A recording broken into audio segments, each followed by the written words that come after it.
Hello everyone, welcome to our study channel super classes. जैसा कि आज आपको बता दें कि हम लोग रेशियो एंड प्रपोर्शन का नेक्स्ट पार्ट पढ़ेंगे। ऐसा कि रेशियो एंड प्रपोर्शन का हमने कई वीडियो ऑलरेडी अपलोड कर दिया है। रेशियो का बेसिक कॉन्सेप्ट भी बताया है आपको शुरू में जीरो से लेकर बताया है और ट्रिक भी बताया बहुत सारा। तो इस टाइप के क्वेश्चन जो आज हम इस वीडियो में सीखने वाले हैं, कॉम्पिटिटिव एग्जाम में, किसी वनडे एग्जाम में आप तैयारी कर रहे होते हैं तो रेशियो एंड प्रपोर्शन सेक्शन से बहुत सारे क्वेश्चन बनते हैं, जैसे मध्यानुपात, तृतीय अनुपात और वगैरह वगैरह बहुत सारे क्वेश्चन बनते हैं। तो इस वीडियो में हम उसको टॉपिक को कवर करेंगे और आपको बता दें कि कुछ ऐसे क्वेश्चन टॉपिक करेंगे कि आपको अगर उस क्वेश्चन को अगर सीखे नहीं है तो आपको दिक्कत होती है। और हम इस वीडियो में उस टॉपिक को बिना ट्रिक से, बिना बेसिक से, कॉन्सेप्ट से सारी चीज़ें क्लियर करेंगे और ट्रिक भी बताएंगे। तो वीडियो को इन तक बने रहना है और आपको टॉपिक वाइज हर टॉपिक को बेसिक से क्लियर करना है। तो आपको पूरा टॉपिक को धीरे से मतलब पूरा वीडियो को इन तक देखना है, ठीक है। दूसरी बात यह कि बिना स्किप के वीडियो को देखना है और जिसको अनुपात समानुपात में कुछ नहीं आता है उससे भी ये वीडियो बहुत ही यूजफुल मानी जाएगी, ठीक है। इस वीडियो में आपको बेसिक रूल से आपको ट्रिक हर एक चीज़ का शुरू करेंगे। थोड़ी सी वीडियो लंबी हो जाएगी लेकिन आप अपने जीवन के एक बड़े हिस्से के लिए थोड़ा सा समय तो निकाल ही सकते हैं, समझ गए हैं। तो हम लोग आज रेशियो एंड प्रपोर्शन के बारे में बहुत सारी चर्चा किए। तो पहले हम रेशियो का एक टाइप के क्वेश्चन छूट रहा था, ठीक है। उससे हम लोग इस वीडियो में पहले छोटा सा टॉपिक है उससे कवर कर लें, फिर हम समानुपात यानी प्रपोर्शन पर चलेंगे, ठीक है। चलिए, तो पहला रेशियो में छूटा क्या था? के रेशियो। के रेशियो इसको हम लोग बोलते हैं, या आप इसे बोल सकते हैं रेशियो को के मेथड। के मेथड भी बोल सकते हैं, ठीक है। के मेथड होता क्या है आखिर? मैंने इसका नाम के रेशियो एंड के मेथड क्यों रखा, इस बात को जरा समझिए। जैसे मान लीजिए कोई प्रश्न देता है ए बटे, जैसे हम मान लीजिए कैपिटल ए लिख दें, कैपिटल ए बटे बी बराबर सी, कैपिटल रहेगा भाई, बटे डी और ई बटे कौन? एफ, ठीक है। प्रत्येक अनुपात किसके बराबर है? प्रत्येक अनुपात, ठीक, बराबर किसके है? ओके। अब मेरी बात सुनिएगा, कभी कभी हमसे प्रश्न अनुपात से इस टाइप के क्वेश्चन पूछ देते हैं, जैसे इस तरह से और भी आगे डाट डाट डाट करके अनुपात मिल जाएंगे। जैसे यहाँ 3 अनुपात हमने लिया, आगे इसी तरह से मान लीजिए डी हो गया, ई एफ हो गया, जी बट्टे एच मिल जाए और इसी तरह से बहुत सारे अनुपात आपको मिल जाए। तो हमें समझ में आकर पूछ दे कि प्रत्येक अनुपात किसके बराबर है, तो थोड़ा सा समस्या होगी, आपको लगाएं कैसे। लेकिन मैं बता दूं, आपको कुछ भी नहीं आता फिर भी बिना पेन उठाए, बिना कॉपी पेन उठाए आपको इसका आंसर बता देंगे। वो एग्जाम हॉल में तुरंत बताएंगे, सेकेंड भी नहीं लगेंगे आंसर, ठीक है। इसके लिए आपको क्या करना है, टॉपिक को समझना है ध्यान से। लेकिन मैं जो चीज़ बताऊंगा उसका प्रूफ भी दूंगा आपको, ओके। जो चीज़ बताऊंगा उसको प्रूफ भी दूंगा, इसलिए आपको वीडियो को इन तक बने रहना है, ठीक है। मान लीजिए इस टाइप का क्वेश्चन है और प्रत्येक अनुपात किसके बराबर अगर हमसे पूछ रहे तो आपको सीधे कुछ नहीं करना, सीधे करना क्या है, प्रत्येक अनुपात को मान लीजिए क्या है, के है, प्रत्येक अनुपात मान लीजिए के बराबर है, इसी को के रेशियो बोलते हैं। आप कुछ भी एक कांस्टेंट माना है तो कोई भी मान आप मान सकते हैं, के या डी कुछ भी मान सकते हैं, हमने के रेशियो मान लिया, ठीक है।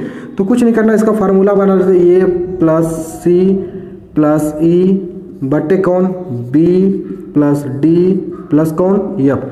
मतलब यह हुआ ऊपर वाले अंशों का क्या, अंशों का योग, अंशों का योग बटे हरों का योग, हरों का योग, ठीक। अभी मैं इस पर आपको कुछ क्वेश्चन सॉल्व कराऊंगा ताकि ये टॉपिक्स आपको अच्छे से क्लियर हो जाए। लेकिन अभी केवल आप यह समझिए, हमें क्या के रेशियो में पढ़ना है, केवल हरों को क्या करना है, अंशों को जोड़कर हरों के योग से भाग कर देना है, ठीक है। यानी कि यह वाला जो टॉपिक है आपको इसी बात को समझना है, ठीक है। जब प्रत्येक अनुपात किसके बराबर पूछे तो क्या करना, ऊपर के अंशों को क्या करना है, जोड़ देना है, फिर नीचे हरों को जोड़ देना है, अंशों के योग में से क्या करना है, हरों के योग से हमें क्या कर देना, डिवाइड कर देना, भाग करना, आसानी से मान मिल जाएगा। अभी आपको क्वेश्चन दिखाऊंगा, देखते ही लगा देंगे, बहुत आसान क्वेश्चन होता है। और इस क्वेश्चन को पूछने का जो तरीका होता है थोड़ा सा घुमा कर आता है, लेकिन अगर हम कॉन्सेप्ट क्लियर किए रहते हैं तो हमें बहुत आसानी हो जाती है एग्जाम में लगाने के लिए, ओके। ठीक है। कुछ अब मैंने बताया कि a प्लस सी प्लस ई और प्लस बी प्लस डी बराबर कैसे हुआ, इस बात को ज़रा समझ लीजिए कि यह बराबर हुआ तो क्या हुआ, कैसे हो गया। दिमाग में डाउट आ रहा है कि सर आपने या किसको कैसे ऐसे कर दिया, हरों को योग से नीचे सॉरी अंशों के योग में से हरों के योग से भाग कर दिया, तो कैसे हमें पता चलेगा कि प्रत्येक अनुपात आपस में बराबर होगा। इस बात का प्रूफ देखिए वेरी इजीली तरीके से आपको समझाएंगे, बहुत ही आसानी से। ठीक है, थोड़ा सा मैं इसको मिटा देना चाहता हूँ। ठीक है, चलिए देखिए क्या है। आप मान लीजिए a बटे बी इक्वल टू सी बटे डी बराबर ई बटे एफ। आगे आप लोग डॉट डॉट और भी इसी तरह से अनुपात ले सकते हैं, हमने बस इतना अनुपात लिया। ठीक, मान लीजिए यहाँ पर मान लीजिए प्रूफ कर रहा हूँ ना, मान लीजिए a बटे बी बराबर सी बटे डी और ई बटे एफ के बराबर। के जहाँ कांस्टेंट है, ठीक, जहाँ लिख दे रहा हूँ k इक्वल टू क्या, कांस्टेंट। जहाँ k क्या है, वही चर है, वही प्रत्येक अनुपात बराबर है। अगर मान लीजिए सभी का अनुपात k के बराबर है तो देखिए पहले तरीके से क्या हो जाएगा, a बटे b। ध्यान दीजिएगा, यहाँ k अगर बराबर करेंगे तो a b को इधर पक्षांतर करेंगे तो a बराबर क्या मिल जाएगा आपको, a बराबर b के मिल जाएगा। इसे हम समीकरण 1 कर दे रहे हैं। ओके, दूसरे तर्ज पर हम लिख सकते हैं c बटे डी इक्वल टू क्या, k। यहाँ पर हम लिख सकते हैं क्या, इसको c बराबर, यह थोड़ा सा ध्यान दीजिएगा, c बराबर क्या हो जाएगा, यह डी के हो जाएगा, डी के। इससे हम लोग समीकरण 2 कर दें। ध्यान दीजिएगा, जरा गौर फरमाइएगा, इस फार्मूले को क्रिएट हम लोग कर रहे हैं तो थोड़ा सा इसमें आपका सहयोग चाहिए समझने के लिए। मैं कुछ बाहरी काम नहीं कर रहा हूँ, ये चीज़ें आपको पहले से पता होती है। एफ को इधर पक्षांतर करेंगे तो ई बराबर एफ इंटू के, इसको हम लोग समीकरण नंबर 3 बोल दें। इतनी बात समझ में आ रही है। अब मेरी बात सुनिएगा, अब थोड़ा सा ध्यान दीजिएगा। समीकरण 1, 2 और 3 को हमने क्या कर दिया, ऐड कर दिया। समीकरण 2 और 3 को आपस में क्या करने पर, जोड़ने पर, तो a plus c plus e, okay, यहाँ b के प्लस डी के प्लस एफ के, ओके। सभी में के कॉमन मिल रहा है ना, a plus c plus e plus यहाँ के कॉमन ले लें तो b plus d plus F.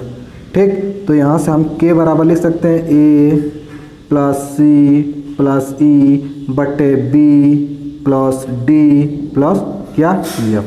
यही तो बात हमने आपको फार्मूले में बताया है, यही बात तो हमने आपको फार्मूले में बताया है। आसानी से समझ में आ गया। मतलब हमने 3 अनुपात लिया था तो यह मिलेगा और भी आधे मिलेगा। इसका मतलब a, c और e क्या है, अंश है। b, d या f क्या है, इन अनुपातों का हर है। अनुपातों अंशों का योग बटे हरों का योग। इतनी बात समझ में आ गई, जिसका आप स्क्रीनशॉट ले सकते हैं आसानी से और आप प्रूफ कर सकते हैं। ओके, अब मैं जरा आपको एक क्वेश्चन इस पर सॉल्व कराऊंगा। ठीक है, देखिए आपके स्क्रीन पर एक क्वेश्चन दिखाई दे रहा होगा। 1/2 बराबर 3/2 बराबर 8/3 बराबर 6/7 प्रत्येक अनुपात किसके बराबर है। यही तो बात बताना, जैसा हमने ऊपर कॉन्सेप्ट बताया इसके पहले, ठीक उसी तर्ज पर प्रश्न पूछा गया है। तो इसे हम लोग सॉल्व कर लेते हैं। देखिए क्या दिया है, पहले प्रश्न को हम लोग एक बार झलक देख लेते हैं। 1/कितना, 1/2 बराबर 3/2 बराबर 8/3 बराबर 6/7 प्रत्येक अनुपात किसके बराबर है, यही बात तो हमें बताना है। ठीक है, तो हमने बताया मान लीजिए प्रत्येक अनुपात के बराबर है। ठीक है, अब हम लोग क्या करेंगे, प्रत्येक अनुपात बताए थे ऊपर की, ऊपर या इसको अंश बोलते हैं, इसको इसको इसको सभी को, यानी कि इसको इसको इसको, यानी कि इसे हम लोग क्या बोलते हैं, अंश। यहाँ पर हमने लिख दिया, यह देखिए यह इसको क्या बोलते हैं हम लोग, हर।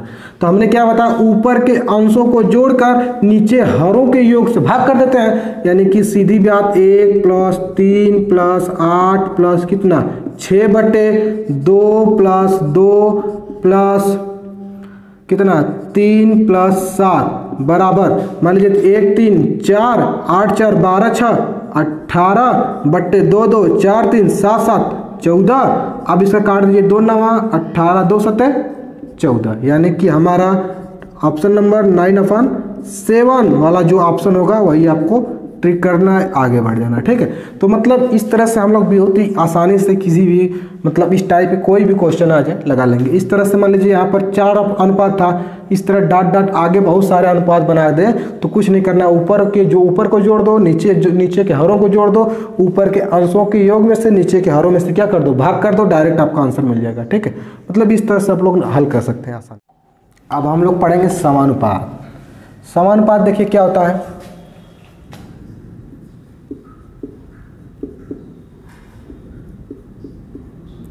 समानुपात जिसे हम लोग प्रोपोर्शन कहते हैं।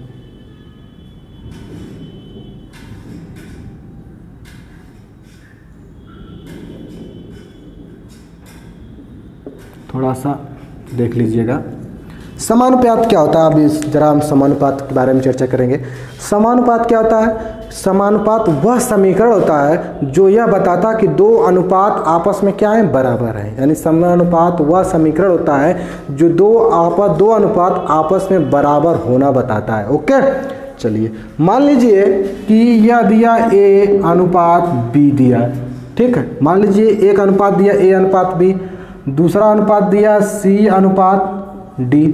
तो अगर हमें इसे समानुपात के रूप में लिखना है तो इनके बीच में देखिए डबल डॉट, यह हमारा समानुपात का चिन्ह होता है। ओके, तो यह वाली जो चीजें हैं इस बात को समझिएगा, यह हो गया समानुपात का समीकरण। इसे पढ़ते कैसे, A अनुपात B समानुपात C अनुपात D। इस तरह से हम लोग पढ़ते हैं। ये समानुपात की चीजें हो गई। क्या चीजें बताया हमने कि यही चीजें आपको नोट करना है। यह समानुपात का चिन्ह यह बताता है कि यह A अनुपात और B C अनुपात D दोनों आपस में क्या है, बराबर हैं। ओके, अब मेरी बात सुनिएगा। अब हम लोग समानुपात में पढ़े दो ऐसे अनुपात जो आपस में बताते हैं क्या है, बराबर है, वह समीकरण समानुपात कहलाता है। अब इसमें देखिए यह क्या हमारा है, प्रथम पद है। ओके, इसे हम लोग क्या बोलते हैं, द्वितीय पद, और इससे हम लोग क्या बोलते हैं, तृतीय पद, और इससे हम लोग बोलते हैं चतुर्थ अनुपात या चतुर्थ। ओके, तो मैं इसलिए आपको ये सारी चीज़ें बता रहा हूँ कि इसका यूज आगे मैं करूँगा। ओके, अब मैं ज़रा देख लूँ। अब एक चीज़ और समानुपात के बारे में जानकारी हम लोग समझ लेते हैं कि ताकि आगे इसका काम मिलेगा। जैसे ये देखिए हमारा A अनुपात B समानुपात C अनुपात D। ओके, मिल गया। अब देखिए क्या होगा कि यह A और जो यह B है ये बाहर पद है ना, अनुपात में बाहरी पद दिखाई दे रहे होंगे आपको। तो A अनुपात D, A और D को हम लोग Y पद, यहाँ पर मैं लिख दे रहा हूँ Y पद बोलते हैं। ओके, यह नीचे जो B और C है इसको हम लोग अंतः पद बोलते हैं। क्या बोलते हैं हम लोग, अंतः पद बोलते हैं। ओके, ये बात समझिएगा, Y पद और अंतः पद, A और D इसमें Y पद है, बाद B और C क्या है, अंतः पद। अंदर वाले पद अंतः पद, बाहर वाले पद क्या, बाह्य पद। मैं इसलिए इसको बता रहा हूँ कि अभी मैं इसके मतलब इसके आधार पर एक फार्मूला क्रिएट करूँगा, कॉन्सेप्ट बताऊँगा, वो चीज़ें आपको समझना है। ओके, तो चलिए देखिए, अब मैं इसमें अनुपात की एक बता रहा हूँ कॉन्सेप्ट, थोड़ी सी बात समझिएगा। समानुपात में देखिए क्या होता है कि Y पदों का गुणनफल अंतः पदों के गुणनफल के आपस में बराबर है। क्या होता है, Y पदों का गुणनफल अंतः पदों के गुणनफल के बराबर होता है। ठीक है, तो Y पद क्या है, A और D, इसका मतलब क्या हो गया, A गुणे D इक्वल टू B गुणे क्या, C, यह बात। ठीक है, तो क्या होगा, Y पद, ठीक, Y पदों का गुणनफल, यह समझ लीजिए, गुणनफल बराबर अंतः पदों का गुणनफल, समझ लीजिएगा। इतनी बात समझ लेंगे। ठीक है, अब जो हमने समानुपात पे एक छोटी सी बात बताई, वह पदों का गुणनफल बराबर अंतः पदों का गुणनफल, अर्थात A गुणे D बराबर B गुणे C होता है। इस पर देखते हैं रिलेटेड कैसे क्वेश्चन आते हैं एग्जाम में। ठीक है, मैं थोड़ा सा इसको मिटा दूं। अब मैं उम्मीद करता हूं कि ये बेसिक चीज़ें जो भी बताया है आपको पूरी समझ में आ गई होंगी। क्वेश्चन देखिए क्या हमारा है, एग्जाम में आया हुआ है 3x + 5 अनुपात 2x - 3 समानुपात 9:4 हो तो x का मान है। देखिए हमें प्रश्न क्या सीधा सीधा पूछ दिया गया है। ठीक, प्रश्न देखेंगे जरा। प्रश्न दिया है हमारा क्या, कोष्टक में 3x + 5 कोष्टक बंद अनुपात दिया है 2x - 3, ठीक है, समानुपात दिया है 9:4। तो इसमें हमें x की वैल्यू निकालनी है। ठीक है, x की वैल्यू क्या होगी, तो सीधी सीधी बात, यह a की जगह होगा ना, और यह d की जगह होगा, और यह b की जगह, यह c की जगह। इसी तरह का तो मैंने बताया है। तो हमने भी फार्मूला क्या पढ़ा, a × d = b × c, यानी कि यह 3x + 5 × d की जगह कितना 4 बराबर b की जगह 2x - 3 = कितना 9। अब थोड़ा सा मेरी बात ध्यान सुनिएगा, थोड़ा सा मैं मार्कर चेंज कर लूँ क्योंकि मार्कर चल नहीं रहा है ठीक से। देखिए 4 × 3 = 12x + 4 × 5 = 20 = 9 दूना के 18x - 9 त्रिके 27। ओके, देखिए 18x अधिक है 12x कम है, तो x को इधर लेकर आ रहे हैं, -27 को इधर लेकर आ रहे हैं, तो प्लस हो जाएगा ना। तो 20 है और -27 आएगा तो +27 = क्या हो जाएगा 18x - 12x। ओके, अब ज़रा ध्यान दीजिएगा। अब 20 और 27 मिलकर कितना हो जाएगा 47। 18x में से 12x हटाएंगे तो 6x, यानी x = आपको 47 कितना 6 6 7 42 6 7 42 6 8 48 हो जाएगा, यानी कि x बराबर 6 7 42।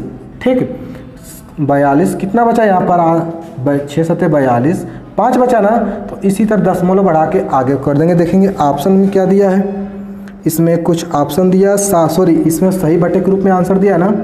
तो 6 7 42 5 हासिल बचा 42 5 बटे 6, यानी कि 7 सही 5 बटे 6।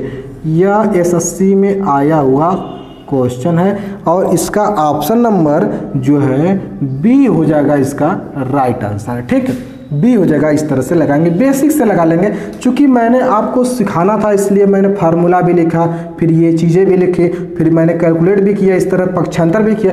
लेकिन आप प्रैक्टिस किया रहेंगे तो एग्जाम में ये सारी चीज़ें नहीं करना, सीधी सीधी बात इसका गुणा करके आपस में कैलकुलेट करना, बहुत आसानी से लग जाएगा। x का मान 7 सही 5 बटे 6 आएगा आसानी से। ओके, एक क्वेश्चन मैं इस पर और आपको सॉल्व कराऊंगा ताकि यह कॉन्सेप्ट आपको अच्छे से क्लियर हो जाए। थोड़ी सी वीडियो लंबी जरूर हो जाएगी लेकिन घबराना नहीं है। ठीक है, देखिए क्वेश्चन क्या हमारा दूसरा है इसी टाइप का। इसी में क्वेश्चन है, ये भी एसएससी के एग्जाम में पूछा गया है। 1/3 अनुपात 1/x समानुपात 1/x = क्या दिया है 1/0.48। तो x का मान होगा, मैं यहाँ पर लिख दे रहा हूँ 1/3 अनुपात 1/x समानुपात 1/x अनुपात 1/0.48 हो तो x की आपको वैल्यू बतानी है। ठीक है, वही काम करना, इसका गुणनफल और इसका गुणनफल आपस में क्या होंगे इक्वल होंगे। ओके, ठीक है, तो हम लोग कर देते हैं 1/3 × 1/0.48 = 1/x × 1/x। कुछ नहीं करना है, 1 का गुणा 1 में करेंगे तो 1 होगा, इसका करेंगे तो 3/24 2 हासिल बचा 3 चौको 12 2 14 2 अंक पर दशमलव, यानी कि यहाँ पर दशमलव। ओके, 1/x², x का x में गुणा करेंगे तो यहाँ से क्या निकल कर आएगा x, तो गुणा कर लीजिए x² बराबर 1.44। अब x = कितना जगह √1.44। ये 12 का मतलब वर्गमूल है, तो यहाँ से x बराबर आपको मिल जाएगा 1.2। ये हो जाएगा आंसर। ठीक, अब देखेंगे ऑप्शन क्या होगा इसका आंसर। ऑप्शन में क्या आंसर दिया है, इसका ऑप्शन नंबर ए दिया है, सबसे पहला आंसर ही ए हो जाएगा राइट आंसर। ओके, तो इस टाइप के क्वेश्चन आपको लगा लेने हैं। अब मैं आपको बताता हूँ सतता अनुपात और उस पर आधारित प्रश्न जो एग्जाम में बहुत सारे पूछे जाते हैं। ओके, तो जरा देखिए सतता अनुपात क्या होता है, इस बात को थोड़ा हम लोग समझ लें। सतता अनुपात ध्यान दीजिएगा, सतता अनुपात, ठीक है। जैसा कि नाम से स्पष्ट, सतत माने होता है बराबर, समान, ठीक है। देखिए क्या होता है, वह दो अनुपात जैसे A और B का वही अनुपात जो B और C से, मतलब दो अनुपातों का, जैसे A मान लीजिए A और B का जो अनुपात वही है जो B और C का अनुपात है, तो एक दूसरे के सतता अनुपात कहलाते हैं। ओके, जैसे मान लीजिए वह दो अनुपात जैसे A और B का वही अनुपात जो B और C से दर्शाता है वह सतता अनुपात कहलाता है। जैसे मान लीजिए इसी तर्ज पर हम कर लें A अनुपात B, ठीक है, समानुपात है, चाहे अगर हम और कर दें B और C का जो अनुपात आप निकालेंगे वही होगा, ठीक है। तो आप लोग यहाँ से कर सकते हैं C, ये सतता अनुपात में बराबर है ना, बराबर का चिन्ह दिया है, तो इसका गुणा, इसका गुणा, ठीक। तो B square equal to A into C। और हम लोग इसे 3 का नियम कहते हैं, 3 का रूल। 3 का रूल क्या होगा, B square equal to A into C, ठीक है। जिसमें क्या होता है, ध्यान समझिएगा, सत्ता अनुपात में मैं बता रहा हूँ जो उसकी समझिएगा, ऊपर वाली चीज़ें बहुत ज़्यादा मायने हमारे जीवन में नहीं रखती हैं, मतलब ये चीज़ें हमें बहुत ही इंपॉर्टेंस रखती हैं। जैसे इसमें देखिए यह प्रथम अनुपात जो पहले हमने शुरू में बताया, प्रथम इससे कभी क्वेश्चन पूछता नहीं है। अब देखिए जो B है इससे हम लोग मध्यानुपाती बोलते हैं, मध्यानुपाती, ध्यान सुनिएगा। और इससे हम लोग बोलते हैं तृतीया अनुपाती बोलते हैं, ठीक है। अब इससे क्वेश्चन कैसे आता है अभी आपको हम बताएंगे, तो धैर्य रखिएगा। जब भी आपसे 1, 2 और 3 राशियां हैं तो कभी भी आपको 2 राशि का मान देकर तीसरी राशि का मान पूछेगा। इसका मतलब प्रश्न में अगर आपको मध्यानुपाती पूछ रहा है तो उसमें प्रथम और तृतीय अनुपात आपको मतलब A और C का मान देगा, और कभी आपको तृतीय अनुपात पूछा है तो A और B का मान देगा। ओके, इस बात को जरा ध्यान दीजिएगा। अब जो मैंने आपको यह फार्मूला बताया B square equal to A गुणे C, इस बात को ध्यान दीजिए, या मध्यानुपात या तृतीय अनुपात, ये तो प्रथम पद होता है। ओके, तो इससे आप कैसे क्वेश्चन आते हैं मैं अब आपको एक क्वेश्चन पर अप्लाई करके बताऊंगा ताकि जो कॉन्सेप्ट आपको क्लियर हो जाए। ओके, तो जरा देख लीजिए, आपको स्क्रीन पर क्वेश्चन दिखाई दे रहे होंगे। देखिए क्वेश्चन पहला ही आपसे पूछा गया एसएससी में है, 25 और 49 का मध्यानुपाती क्या होगा। इतना आसानी से क्वेश्चन पूछा गया। क्वेश्चन देखिए इस पर आसान नहीं आते हैं, ज़्यादा कठिन नहीं होते हैं, कभी कभी दशमलव डाल देता है, मतलब भिन्न दे देता है, तो उसमें थोड़ी सी कैलकुलेशन में समस्या होगी। लेकिन जब भी आप होगी कैलकुलेशन में वर्गमूल निकालने में समस्या हो सकती है, लेकिन क्वेश्चन टॉप नहीं होता है, ठीक है, इतना ही होता है। इस पर जब भी क्वेश्चन टफ बनाएगा तो कैलकुलेशन में टफ बना सकता है। ओके, क्या दिया 25 और क्या दिया है 49 का हमें क्या निकालना है, मध्यानुपात निकालना है ना। तो 25 और 49 का हमें मध्यानुपात निकालना है, तो जरा हम इसमें क्या करेंगे, मध्यानुपात में तो अभी भी मध्यानुपात निकालना है। इसका मतलब हमें क्या निकालना है, B का मान निकालना है ना, मध्यानुपात को B कहते हैं, अभी भी हमने सूत्र के माध्यम से बताया आपको। इसका मतलब यह A और यह C का मान दिया होगा। ओके, तो सूत्र रखिए B स्क्वायर बराबर क्या, A गुणे C, तो A की जगह क्या रखेंगे 25 गुणे कितना 49, स्क्वायर इधर पक्षांतर करेंगे तो B बराबर हो जाएगा under root. Okay, under root यह 5 का वर्गमूल है, यह 7 का वर्गमूल है, बराबर कितना 35 मिलेगा इसका राइट आंसर। आसानी से निकालेंगे। और जब मैं आपको बता दूं ये फार्मूला आपको पता है और आपको इस पर 2-4 क्वेश्चनों पर प्रैक्टिस किया है, जब एग्जाम में क्वेश्चन आएगा तो इतना ज़्यादा कुछ नहीं, बिना कॉपी पेन लगाए यह 25 दिया है या 49 दिया, B का मान पूछना है, इसका मतलब B स्क्वायर होता है तो दर्जा का वर्गमूल बनाएगा, इसका मतलब 5 का 21 का वर्गमूल निकलेगा 5 का, और ये 25 कड़ी से बाहर निकलेगा तो 5 होगा, 49 कड़ी से बाहर निकलेगा 7 होगा, 7 5 का गुणा कर 7 5 35 सीधी बात। और कुछ लोग तो ये होते हैं 25 और 49 का लगता है गुणा करना एग्जाम, जब एग्जाम में आप 2549 गुणा करेंगे बहुत बड़ा आएगा, फिर उसका वर्गमूल खोजेंगे तो बहुत समस्या होगी। ठीक है, तो इस बात को ध्यान दीजिएगा। थोड़ा सा कैलकुलेशन में 2549 कभी भी क्वेश्चन आता है तो ये कटने वाला ही आता है अक्सर। ओके, तो ये अच्छी हमारी मध्यानुपाती। एक क्वेश्चन और आपको करते हैं कि तृतीय अनुपात कैसे निकालते हैं आपको। ठीक है, 48 और क्या दिया, 48 और 12 का तृतीय अनुपात क्या होगा, 48 और 12 का। ओके, थोड़ा सा मैं इसको मिटा दूं। क्या दिया है, 48 और 12 का क्या निकाला है, तृतीय अनुपात। ओके, ध्यान सुनिएगा। जब तृतीय अनुपात दिया तो इसका मतलब ए दिया होगा या बी दिया होगा, सी का मान हमें पूछा होगा, यही तो होगा। सूत्र क्या है, बी स्क्वायर बराबर ए गुणे सी, यानी कि हमें किसका मान होता है ना, सी का। तो सी बराबर यहाँ से क्या हो जाएगा, बी स्क्वायर बटे ए। बी स्क्वायर कितना हमारा है, सॉरी बी कितना है 12 गुणे कितना स्क्वायर कर देंगे 12, ये कितना हो जाएगा 48। 12 चौको कितना, 12 चौको 48, 4 तैया 12। सी बराबर कितना मिल गया 3, तृतीय अनुपात क्या मिल गया सी। अब देखेंगे जरा इसका ऑप्शन नंबर सी, आंसर सही हो जाएगा सी और आसानी से सी बराबर 3 एकदम आसानी से लग जाएगा। तो मतलब कुछ करना नहीं है, जब आपको कॉन्सेप्ट क्लियर होगा तो आसानी से लगा लेंगे। एक क्वेश्चन मैं आपको और दे रहा हूँ, 9 और 15 का तृतीय अनुपात बताइए। 9 और 15 का, 9 और 15 का तृतीय, सीधे सीधे कुछ नहीं करिए, किसका मान ए, या किसका मान बी।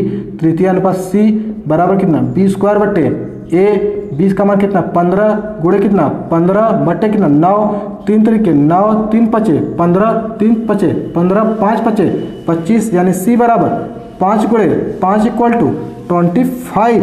अब देखें इसका ऑप्शन नंबर किस में मिल रहा है, बी जो है इसका राइट आंसर हो जाएगा। आसानी से आप इसे सॉल्व कर सकते हैं। ओके, तो ये था हमारा तृतीय अनुपात। अब बच गया हमें कि मध्य अनुपात आप निकाल लेंगे, तृतीय अनुपात निकालने का तरीका सीख लिए। अब आप एक चीज़ बचा है, चतुर्था अनुपात। चतुर्था अनुपात क्या होगा, ठीक है। चतुर्था अनुपात पूछता है, जैसे 3 चतुर्था अनुपात पूछेगा, इसका मतलब आपको 3 वैल्यू दिया रहेगा, चौथे का मान पूछेगा। चौथे का मान जब पूछेगा तो वह समस्या होगी, लेकिन समस्या है तो समाधान भी तो है उसका। जैसे मान लीजिए ए बी दे दिया, ठीक है, और सी, और हमें चतुर्था अनुपात मान लीजिए पूछ दिया ही है, तो हम जो नहीं दिया रहेगा उसको एक्स मान लीजिए, वही वाला काम। ओके, यानी कि ए गुणे यक्स बराबर बी गुणे सी, तो यहाँ से यक्स बराबर बी सी अपान ए लगा लेंगे आसानी से, ठीक है। तो मैं इसी का कोई अलग से कोई आपको ट्रिक नहीं बताऊंगा, इसी से ही लगाऊंगा, क्योंकि ये बेसिक से ही ट्रिक का काम। इसलिए मैं आपको एक क्वेश्चन देता हूँ चतुर्थानुपात पर, उसे आप लोग लगाकर बताएंगे, बहुत आसानी से मैं आपको समझाऊंगा। जैसे 5, 4 और 10 का क्या निकालना है आपको, चतुर्था अनुपात निकालना। ओके, 5, 4 और 10 का चतुर्था अनुपात निकालना। जैसे कि आपको कॉन्सेप्ट हमने बताया, बहुत ही इसी आसानी से इससे लगा सकते हैं। देखिए कैसे, पहली बात तो 5 और 4 को चतुर्था अनुपात निकालना है ना, तो कुछ इसी प्रकार का हमने बताया था। ये 10 था, जो चतुर्था अनुपात निकालना रहेगा उसे आप लोग यक्स मान लीजिए, ठीक। आप लोग जब भी इस तरह से चतुर्था अनुपात देगा तो आपको 3 वैल्यू दी रहेगी, चौथे का मान पूछेगा। ओके, तो इस टाइप पे हम करेंगे क्या, तो कुछ इस प्रकार से इंटरफेस आप लोग बना लेंगे। फिर इसके बाद हम लोग क्या करेंगे, आप लोग जानते हैं बाह्य पदों का गुणनफल बराबर अंतः पदों का गुणनफल। आसानी से, कुछ ट्रिक नहीं करना, इस्तेमाल करना नहीं कोई कॉन्सेप्ट। जैसा कि हमने समानुपात तो पहली बार बताया, बाह्य पदों का गुणनफल यानी कि कितना 5x बराबर 4 गुणे 10, 5 दूना के 10, तो x बराबर कितना 8, ठीक। यह ऑप्शन नंबर सी में मिल जाएगा, बहुत ही आसानी से इसका राइट आंसर। ओके, मतलब ऑप्शन नंबर सी में आपको मिल जाएगा 8, बहुत ही आसानी से सही कर लेंगे। तो इस तरह से 5, 4, 10 की जगह कोई अलग वैल्यू एग्जाम में आपको चेक करने को मिल जाए, 5 4 की जगह कोई भी वैल्यू हो सकती है, कटने वाली भी होती है, कभी कभी नहीं कभी कटने वाली होती है। तो हम लोग क्या करते हैं, इसी तरह से बहुत आसानी से इसको हल कर लेंगे। क्या कर लेंगे, इसी तरह का कुछ करेंगे। जैसे 5 4 था, 5 और 4 के बीच में अनुपात लगाया, चतुर्थानुपात लगाना तो बीच में समानुपात का चिन्ह लगाना है, क्योंकि हमने आपको बताया था। फिर यहाँ पर 10 और का अनुपात लगाकर x। आप क्या करना है, डायरेक्ट समझ लीजिए कि पहले का लास्ट जो अनुपात होगा उससे गुणा करके बीच वाले से गुणा करके, मतलब इस तरह से हम लोग कुछ आसानी से चतुर्थानुपात निकाल लेंगे। ठीक है, तो उम्मीद करता हूँ कि आप जो है चतुर्थानुपात पर ऐसे मतलब कोई भी क्वेश्चन होगा आप लोग सॉल्व कर लेंगे। ठीक है, कोई दिक्कत नहीं है, बहुत आसानी से इसे आप सॉल्व कर सकते हैं। ठीक है, तो आज के लिए केवल इतना ही। अगर वीडियो आपको पसंद आती है तो वीडियो को लाइक शेयर करना ना भूलें, और इसी तरह के और कंटेंट पाने के लिए हमारे चैनल को सब्सक्राइब करके बेल आइकन प्रेस करें। और मैं बता दूं, अनुपात और समानुपात के एक अगला नेक्स्ट पार्ट है दूध और पानी, एल्कोहल और पानी। और विद्यार्थी बहुत सारे मतलब मिश्रण पर आधारित सवाल जो होते हैं, दूध और पानी में अनुपात पूछ देता है, पृथ्वी पर जल और थल के संबंध में अनुपात पूछता है। तो नेक्स्ट पार्ट में हम उसको पढ़ेंगे, बहुत सारा कंफ्यूजिंग होता है उसमें, और मैं उसको एक क्वेश्चन को 3 तरीके से लगाने का ढंग सिखाऊंगा। ठीक है, तो नेक्स्ट पार्ट आपको जल्दी मिल जाएगा, तब देखना ना भूलें। तब तक के लिए धन्यवाद, जय हिंद, थैंक यू।